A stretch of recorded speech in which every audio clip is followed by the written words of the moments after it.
नमस्कार दोस्तों, अम्मा की बात चैनल में आपका स्वागत है। इस चैनल के माध्यम से हमारा प्रयास रहेगा कि भोजपुरी बोली की जो खूबसूरती है, उसकी लोकोक्ति और उसके मुहावरे जो कि विलुप्त प्राय होने जा रहे हैं, उनको संजो के रख पाएँ। तो हमारे साथ है हमारी अम्मा और हम लेकर के आए हैं कुछ मुहावरे भोजपुरी बोली से। तो आज आप कौन सा मुहावरा लेकर के आई हैं? एक मुहावरा है कि गले बरेरी तीन ताग पंचिखवा देखा गाय घाट, जेकरे चिखले हाड़ चिल्लाए वो कसना मोर बछरुआ खाए। तो वो उसका कहना ये था, वो रोज गाय चराने जाता था जंगल में। तो रोज देखा कि उसका एक बछरू या एक गाय गायब हो जाती थी। अच्छा। तो गायब हो जाती थी तो उसको बड़ा फिक्र हो गई कि हमारा रोज रोज एक बछरू हाँ, एक गाय गायब हो जाती है, अच्छा। तो कैसे करना चाहिए। तो उसने एक दिन छिप करके पता लगाने की सोचा। तो जंगल में ही वो अपना जहाँ गाय लोग पानी पीने जाते थे वहीं पर वो छिप गया। उसके बाद में देखता क्या है कि एक कोई ब्राह्मण आदमी है जो उसी जगह जहाँ गाय पानी पीते थे उसी नदी में वो स्नान कर रहा था। नहाने के बाद वो जो है अपना भगवान की, सूर्य भगवान की पूजा किया, जल चढ़ाया और शंख बजाया। अच्छा। तो उसको देख करके वो सोचा, अरे ये कौन सा जानवर है जो कि इतना कर रहा है कि शंख बजा रहा है, पूजा कर रहा है। उसके समझ में नहीं आया कि ये कोई आदमी है। तो फिर वो बोला यही मेरा बछरू खाता होगा। वो लोगों से बताया कि जो मेरा बछरू खाता है उसके गले में 3 ताक का धागा है। अच्छा, जनेऊ को देखा होगा जनेऊ उसने। को देखा है।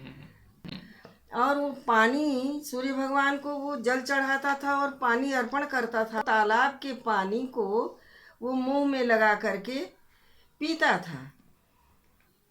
और उसके वो शंख लिया था हाथ में, तो शंख को बजाता था। तो वो सोचा कि ये जब जिसके फूंकने से जो हाड़ हड्डी है, चिल्ला जो रहा हड्डी है वो भी आवाज निकालने लग आवाज गया है। निकाल रही है, तो वही मेरे बछरू को तो खाया है। बिल्कुल सही। तो वो बोला कि गले बरेरी 3 ताग पंचिखवा देखा पंचिखवा गाय। देखा गाय घाट, जेकरे चिखले हाड़ चिल्लाए वो कसना मोर बछरुआ खाए। तो मतलब ये है कि सिर्फ संदेह के आधार पे आप किसी को भी अभियुक्त दोषी करार दे रहे हैं।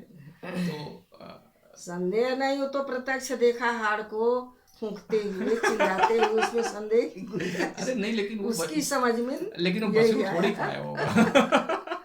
उसकी समझ में तो यही आया। फिर कितना दिमाग लगाए चराने वाला गाय। चलिए ठीक है। चलिए तो और दूसरा कौन सा मुहावरा लेकर के आए हैं आप आज के लिए? दूसरा है कि जैसा माटी के देवता वैसा कोदवे के अक्षत। जैसा आचरण व्यवहार कोई आदमी समाज में करता है उसको उतना ही प्रतिष्ठा मिलती है।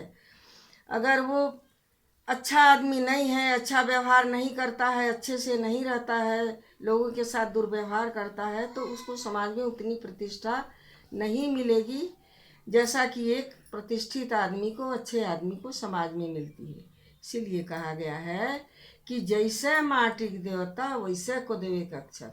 जैसे आप ये कहना चाह रहे हैं कि भगवान को भी हम लोग जो हैं वो अलग अलग हाँ। तरीके से उनके साथ व्यवहार करते हैं। मतलब अगर मिट्टी के भगवान हैं तो उनमें हो सकता है कि हम कोदों से बना हुआ अच्छा चढ़ा देते हैं। अगर वही भगवान किसी अच्छे मंदिर में है तो उनको चढ़ाई जाने वाली जो सामग्री है उसका भी स्तर बढ़ जाता है। वैसे ही आदमी अपनी संगत के हिसाब से जिस संगत में रहता है उसके साथ वैसे ही ट्रीटमेंट होता है।